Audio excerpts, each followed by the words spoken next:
लोकसभा चुनाव से जुड़ी बड़ी खबर है, जहां कम मतदान ने सियासी पार्टियों की चिंता बढ़ा दी है। एमपी में गिरा मतदान का प्रतिशत। एमपी में सिर्फ 58.26% ही मतदान हुआ है। 2019 के मुकाबले कम वोटिंग हुई है। कम वोटिंग पर बीजेपी की बैठक बुलाई गई है और बैठक में मुख्य रूप से यही विषय है कि आखिरकार वोटिंग प्रतिशत इतना कम क्यों है। जब पहले चरण का मतदान हुआ था उसमें भी कम प्रतिशत था वोटिंग का, और जब दूसरे चरण का मतदान हुआ तो उसमें भी कम प्रतिशत वोटिंग का देखा जा रहा है। 58% से थोड़ा ही ज्यादा 58.26% मतदान हुआ है और 2019 के मुकाबले इस बार की वोटिंग बहुत ही कम वोटिंग हुई है। चौंकाने वाली बात है। अब बीजेपी इस मामले को लेकर काफी टेंशन में है और इसके लिए प्रमुख बैठक बुलाई गई है। लोकसभा चुनाव के 2 फेज पूरे हो चुके हैं। जैसे जैसे चुनाव आगे बढ़ रहा है वैसे वैसे सियासी तपिश भी महसूस होने लगी है। सियासी दलों ने अप्रैल में खूब आक्रमण किए, लिहाजा मई की महाभारत यकीनन दिलचस्प होगी। मगर 2 चरणों की बात करें तो एक चिंता की बात जरूर दिखाई दे रही है और वो चिंता है कम मतदान की। जी हां, 2 फेज की फाइट कुछ फीकी रही। दूसरे चरण में 13 राज्यों के 88 सीटों पर वोटिंग हुई। एमपी की 6 पर मतदान हुआ, 6 सीटों पर। और एमपी की बात करें तो इस बार एमपी में 58.26% वोट हुआ है, जो 2019 के मुकाबले 9.39% मतदान कम हुआ है।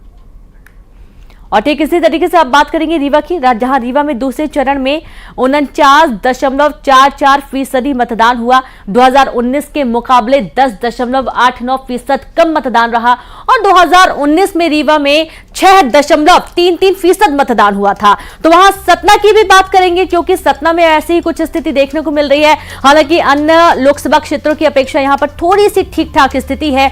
61.33% यहां पर वोट हुआ है, जो 2019 के मुकाबले फिर भी कम है। जी हां, 8.84% कम मतदान हुआ है। 2019 में सतना में 70.71% वोट हुआ था, लेकिन इस बार ये जो वोटिंग प्रतिशत है कम हो गया है और 2019 की अपेक्षा काफी कम है। अब बात करेंगे हम खजुराहो की, जहां खजुराहो में 56.91% मतदान हुआ है, जो 2019 के मुकाबले 11.39% कम बताया जा रहा है। खजुराहो में बीडी शर्मा चुनावी मैदान में थे, बीजेपी के प्रत्याशी, और इस बार आश्चर्य की बात यह है कि इतना बड़ा वोट बैंक होने के बावजूद यहां पर मतदान कम हुआ है। बात दमोह की करेंगे, इस बार 56.40% मतदान, जो 2019 के मुकाबले 6.78% कम है। दमोह में 2019 में 66.57% मतदान हुआ था। ठीक होशंगाबाद की तरफ भी रुख करेंगे, 67.16% मतदान हुआ है, जो 2019 के मुकाबले 7.03% कम है। मतलब कि 2019 में होशंगाबाद में 74.19% मतदान हुआ था। आंकड़े आने के बाद राजनीतिक पार्टियां चिंतित है। बीजेपी ने तो मंथन के लिए बैठक तक बुला ली है, वहीं कांग्रेस मतदान के लिए, कम मतदान के लिए बीजेपी को जिम्मेदार बता रही है। एक तरफ कांग्रेस बयानबाजी में लगी है तो दूसरी तरफ बीजेपी बैठक बुलाकर तीसरे चरण में चुनाव प्रतिशत बढ़ाने पर बात कर रही है। लेकिन इन सब से परे लोग ये पूछ रहे हैं, आखिर वोटिंग में गिरावट क्यों? ये कैसी आहट है? तो आप देखेंगे कि दूसरे चरण का चुनाव संपन्न हो चुका है। एमपी में एक बार फिर 2019 और 2014 के मुकाबले कम मतदान हुआ। अब इस मुद्दे पर कांग्रेस प्रदेश अध्यक्ष जीतू पटवारी अपनी बात रखे। उन्होंने इसके लिए महंगाई और महिलाओं के मुद्दे पर बीजेपी को घेरा। उन्होंने कहा कि महिलाओं की 11% वोट घटने के लिए बीजेपी जिम्मेदार है। महंगाई की वजह से लोग घरों से वोट देने नहीं निकले। महिलाओं का 11% वोट प्रतिशत घट गया, 8% ओवरऑल। अगर 2 चरणों की हम बात करते हैं, क्या कारण लगता है? क्यों देना चाहिए? महिलाओं ने वोट 3,000 रुपए का इन्होंने कहा था, नहीं दिए, धोखा दिया ना शिवराज जी ने, मोदी गारंटी ने, तो वो धोखे का असर है। बीजेपी कह रही है कि आप प्रदेश अध्यक्ष और आपके गृह क्षेत्र में 8 लाख से ज्यादा वोटों से जीतने जा रहे हैं। ये भारतीय जनता पार्टी क्या कह रही क्या नहीं कह रही है, पर प्रदेश में वो कांग्रेस 15 से ज्यादा सीट लाएगी। हमारे साथ थे प्रदेश अध्यक्ष जीतू पटवारी, जिन्होंने बड़ा दावा किया है कि 15 से ज्यादा सीटें कांग्रेस जीत रही है। वीडियो जर्नलिस्ट डगलस साथ मिथिलेश गुप्ता, न्यूज 18 इंदौर। तो सुना आपने, और ये वाकई में एक चिंता का विषय बना हुआ है। सीधे रुक करेंगे, हमारे साथ सहयोगी प्रशांत कटारे जुड़ गए हैं। प्रशांत, वाकई में ये हैरानी की बात है कि इस बार वोटिंग प्रतिशत पिछली बार की तुलना में बहुत ही कम देखा जा रहा है।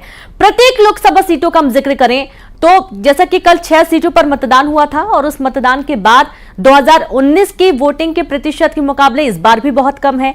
दोनों ही फेज की वोटिंग बहुत कम देखी जा रही है। प्रशांत, बिल्कुल बिल्कुल, दोनों फेज की वोटिंग बहुत कम है और केवल एक दल के लिए नहीं बल्कि सभी सियासी दलों के लिए चिंता का सबब है अगर वोटिंग करने से अरुचि वोटर दिखा रहा है। दूसरा, 2-3 अलग अलग कारण इसके अगर हम कहें तो शुरुआती तौर पर नजर आते हैं। एक तो जो एक साथ बहुत सारी शादियां थी, कई हजार शादियां थी, वो एक बड़ी वजह थी। जैसा कि अभी जिक्र भी जीतू पटवारी चूंकि रिएक्शन भी दे रहे थे महिलाओं के वोटर कम होने पर, तो शादियों में अमूमन महिलाओं की शिरकत ज्यादा होती है। दूसरा जो एक बड़ा कारण था, दरअसल सुबह जब लंबी लंबी लाइनें लगी, लेकिन दोपहर में जैसे जैसे गर्मी बढ़ी वैसे वैसे लाइनें कम हो गई। अचानक लोगों ने घरों से निकलना कम कर दिया और जब देर शाम दरअसल जब थोड़ा सा माहौल ठंडा हुआ तब लोग निकले, लेकिन फिर वो जो बीच का गैप था वो कवर नहीं हो पाया। और ये वाकई एक बड़ा रीजन है कि करीब 7 से 8% का डिफरेंस 2019 के मुकाबले आ गया। कुछ सीटों का भी जिक्र पहले कर रहे थे, सीट वाइज जिक्र कर रहे थे। उनमें से अगर कुछ सीटों पर हम लौटें, रीवा संसदीय क्षेत्र, इसमें हो सकता है कि जो पर्टिकुलर कैंडिडेट हैं उनको लेकर कुछ रुचि का एक शुरुआती तौर पर जब प्रचार प्रसार चल रहा था तब 1-2 बातें जरूर निकलकर सामने आई थी। जो कैंडिडेट हैं उनको लेकर कुछ रुचि थी, वो एक बड़ा कारण हो सकता है। वहां करीब 10% जो वोटिंग कम हुई है। दूसरा, अगर जिक्र करें हम खजुराहो लोकसभा सीट का, तो वहां एक दूसरा समीकरण ये हो गया कि जो इंडिया गठबंधन का जो उम्मीदवार था उसका नामांकन कैंसिल हो गया। फिर कांग्रेस ने, समाजवादी पार्टी ने मिलकर एक दूसरी फॉरवर्ड ब्लॉक के उम्मीदवार को मैदान में उतारा, यानी कि वो चुनाव पूरी तरह से एक तरफा हो गया था। और ये वोटर को पता था कि भाई चुनाव एक तरफा जा रहा है, तो उसमें बहुत सारे लोगों की अरुचि भी हो गई कि भाई जब जीत ही रहे हैं या हार ही रहे हैं तो फिर वोट क्यों डालें। ये एक बड़ा रीजन यहां पर हो गया। इसी तरह से जो दूसरी सीटें हैं, सतना का जिक्र कर लें, सतना का भी कैंडिडेट वाला एक मामला है। एक पर्टिकुलर समुदाय से कहा जाता था। शुरुआती में जब हम लोग मैदान में गए भी तो ये पता पड़ा कि एक पर्टिकुलर कुछ समुदाय गणेश सिंह को लेकर कुछ नाराजगी थी। तो इस तरह के कुछ दूसरे रीजन भी हो सकते हैं जो वोटिंग कम हो गई, या कहें हम जहां ज्यादा कम हो गई उसके पीछे व्यक्तिगत कारण भी हो सकते हैं, कैंडिडेट के कारण भी हो सकते हैं। लेकिन जो एवरेज 7 से 8% वोटिंग घटी है उसका मौसम एक बड़ा कारण है, उसके पीछे शादी ब्याह एक बड़े कारण है, खेती किसानी भी एक बड़े कारण, चूंकि बहुत सारे लोगों की फसलें कट भी गई किसानों की, लेकिन अभी भी बहुत सारे खेतों में फसलें अभी भी खड़ी हुई हैं, कुछ की बर्बाद भी हुई हैं। तो ऐसे बहुत सारे अलग अलग कारण हैं। 2 फेसेस में अगर हम जिक्र करें तो वाकई घटा है। सीधी सीट का भी हम अगर जिक्र कर लें तो वहां करीब 14.5% जो वोट प्रतिशत था वो कम हो गया था। अब अगर हम विधानसभा चुनाव से पहले अगर बात करें, और सीधी सीट पर बहुत सारे अलग अलग मामले सामने आए थे, एक पेशाब कांड भी सामने आया था और लोकल इश्यूज अलग अलग हो सकते हैं। अमूमन क्या होता है कि जो पलायन बड़ी संख्या में होता है इन क्षेत्रों से, और लोग जब बाहर जाते हैं तो फिर वो वोट करने अमूमन पहुंच नहीं पाते हैं। ये भी एक इन क्षेत्रों में बड़ा कारण नजर आता है। जैसे हम सतना का भी जिक्र कर रहे थे, क्योंकि सांसद गणेश सिंह 4 बार के ऑलरेडी सांसद रह चुके, 5वीं बार फिर से उन्हीं पर भरोसा जता दिए। जनता ऊब जाती है, एक तरीके से ये भी देखा जाता है, क्योंकि सांसद गणेश सिंह की एक तरीके से एंटी इनकम्बेंसी भी कह सकते हैं। मैं खुद सतना से बिलोंग करती हूँ तो मुझे बहुत अच्छे से पता है कि कहीं ना कहीं नया चेहरा देखना चाहती है पब्लिक। उनको चाहिए कि कोई नेता आए, क्योंकि 5 साल फिर 5 साल और फिर 5 साल देख लिया कि उन्होंने क्या किया है सतना के लिए, तो चाहिए कि कुछ बदलाव हो। लेकिन उसी चेहरे पर बार बार विश्वास बीजेपी का। बिल्कुल, वोटर के तौर पर अगर हम कहें तो आपने अपना रुझान दिखा दिया। दूसरा रेणु, एक बात और भी है, विधानसभा चुनाव में भी गणेश सिंह को मैदान में उतारा था सतना विधानसभा सीट से, उन्हें शिकस्त झेलनी पड़ी थी, लेकिन बावजूद उनके ऊपर लोकसभा में फिर भरोसा जताया गया। यानी कि 4 बार की एंटी इनकम्बेंसी और उसके बावजूद विधानसभा चुनाव हारे, तब भी पार्टी ने शायद उन संकेतों को समझा नहीं। हो सकता है कि चुनावी जो गणित होते हैं रेणु, उनकी वजह से मजबूरी हो गई हो, चूंकि जिस समुदाय से गणेश सिंह आते हैं उसके वोट वहां बड़ी संख्या में है। हालांकि जो सतना का जो फैक्टर है, अगर हम उसमें कहें कि ब्राह्मणों का भी बड़ा वोट बैंक है, दूसरा दूसरा क्षत्रियों का भी बड़ा वोट बैंक है, लेकिन कुर्मी समुदाय का एक बड़ा वोट बैंक है, वो एक बड़ी बात थी। और शायद कुर्मी समुदाय में अगर हम कहें तो बीजेपी के पास उससे बड़ा कोई चेहरा नजर नहीं आ रहा होगा। ये एक जातिगत समीकरण की मजबूरी भी हो गई होगी, लेकिन ये बात एक जरूर समझना होगा कि लंबे समय से आप एक चेहरा दे रहे हैं, उसको लेकर अगर जमीन पर कोई नाराजगी है तो उसको सियासी दलों को जरूर समझना होता है। ये एक बड़ा वाकई कारण हो सकता है, लेकिन केवल एक ये कारण नहीं है, तमाम कारण है जो एक साथ फैक्टर बने हैं कम वोटिंग के भी। चूंकि गर्मी एक बड़ी वजह है, दूसरा एक संडे जिस दिन अगर हम कहें कि वीकेंड पर जो रखा गया वो भी एक बड़ी वजह होती है। आदमी इसके साथ एक छुट्टी और क्लब करता है और बाहर घूमने निकल जाता है। अमूमन लास्ट टाइम जब चुनाव हुए थे तो बुधवार का टाइम सेट किया गया था, ताकि ना तो उसके आगे आप वीक ऑफ सेट कर पाए, ना वीकेंड सेट कर पाए, ना कोई आगे की छुट्टी कोई सेट कर पाए। ऐसे कई कारण होते हैं। अमूमन जो मध्यम वर्गीय परिवार होते हैं, शहरी वर्ग के जो परिवार होते हैं, उनकी कोशिश होती है कि एक छुट्टी को और क्लब किया जाए और आप कहीं, जाहिर सी बात है। लौटूंगी प्रशांत आपके पास। और एक बात यह भी है कि लोग अपना दिन बर्बाद नहीं करना चाहते हैं, लेकिन उनको ये समझना होगा कि महापर्व है, इसमें एक एक वोट की कितना ये मूल्य है, कितना मूल्यवान ये आपका वोट होगा, ये समझना होगा जनता को। हमारे साथ कुछ और भी संवाददाता मौके पर मौजूद हैं। दमोह से आशीष जैन जुड़े हैं, राजीव रावत टीकमगढ़ से, शैलेंद्र कौरव नर्मदापुरम से भी जुड़ गए हैं। तो सबसे पहले तो आपके पास आते हैं आशीष। दमोह की स्थिति भी कुछ ऐसी ही थी। अब ये बहुत अजीब हो गया है कि इतना धुआंधार प्रचार प्रसार होने के बाद वोटिंग प्रतिशत कम हो जाता है।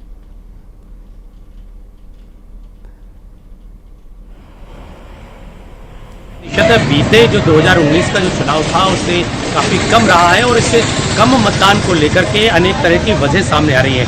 गर्मी को लेकर के, शादियों को लेकर के भी बात सामने आई, लेकिन जब हमने मतदान केंद्रों पर, विभिन्न मतदान केंद्रों पर चर्चा की, लोगों से बातचीत की, कई मामले हमारे सामने भी आए। जो मतदाता पर्ची लोगों को बांटी जाती है, वही मतदाता पर्ची लेकर के लोग पहुंचते हैं। क्योंकि बीते चुनाव में वही मतदाता पर्ची एक वैलिड आइडेंटिफिकेशन माना जाता था, उसमें उनकी तस्वीर भी होती थी और एक कहा जाता था कि भाई यदि पर्ची भी आप लेकर के जाते हैं जो निर्वाचन आयोग के द्वारा जारी की गई है तो आपको वोट डालने मिलेगा। लेकिन इस बार जो था कि आपको 13 तरह के डॉक्यूमेंट्स आपको लेकर के जाने हैं पर्ची के साथ में, तो इस तरह से कई लोगों को वापस होना पड़ा। और मतदाता यदि एक बार वापस होता है, सही पॉइंट है, सही पॉइंट है। हो सकता है कि ये भी एक बहुत बड़ा कारण होगा आशीष कि कम वोटिंग हुई है। राजीव के पास भी रुक करेंगे। राजीव, कम वोट किस पर चोट, कहां कमी रह गई?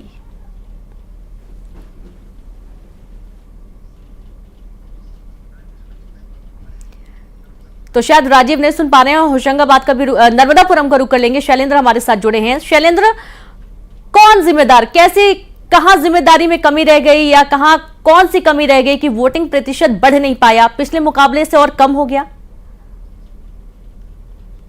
जी, पीठासीन की डायरियों के बाद जो अंतिम आंकड़े आए हैं उनमें 68.36 मतदान हुआ है, जो प्रदेश की 6 सीटों में सबसे ज्यादा है। लेकिन वही 2019 की लोकसभा के बनस्पत बात की जाए तो 5.84% की कमी आई है। वहीं यदि विधानसभा चुनाव जो 2023 के उनकी तुलना में बात की जाए तो 83% मतदान हुआ था, जो इस लोकसभा में महज 68% पर रह गया है। उदयपुरा विधानसभा जो है वो सबसे कम 60% मतदान हुआ है और पिपरिया में 72% मतदान हुआ है। जो दोनों कैंडिडेट हैं, संजय शर्मा तेंदुखेड़ा से आते हैं, वहां 70% हुआ है और पिपरिया जो भाजपा के प्रत्याशी है वहां 70% हुआ है। सबसे बड़ी वजह जो समझ में आई है, एक तो गर्मी का अधिक रहना, 40 डिग्री से ऊपर तापमान बना रहा है। पूरे संसदीय क्षेत्र में तकरीबन 1000 से अधिक शादियां रही हैं और बड़ी संख्या में दूल्हा दुल्हन जो है वो वोट डालने पहुंचे थे। तो ऐसा अंदाजा लगाया जा रहा है कि बड़ी संख्या में शादी में परिवार के परिवार मूव होते हैं। यदि ये डेट शादी से इतर होती चुनाव की तो निश्चित तौर पर कुछ अधिक लोग वोट डालने पहुंच पाते और शायद मतदान प्रतिशत भी बढ़ता। बिल्कुल, बहुत शुक्रिया आप सभी का तमाम जानकारी साझा करने के लिए। तो बहुत सारे कारण हो सकते हैं, लेकिन आपको समझना होगा कि बहुत ही महत्वपूर्ण है आपके लिए एक दिन देश के नाम आपका वोट बहुत ही महत्वपूर्ण है। जरूर वोट करें, आगे भी मौके मिलेंगे। वोट करना बिल्कुल भी ना भूलें। एक छोटा सा ब्रेक, जल्द लौटेंगे।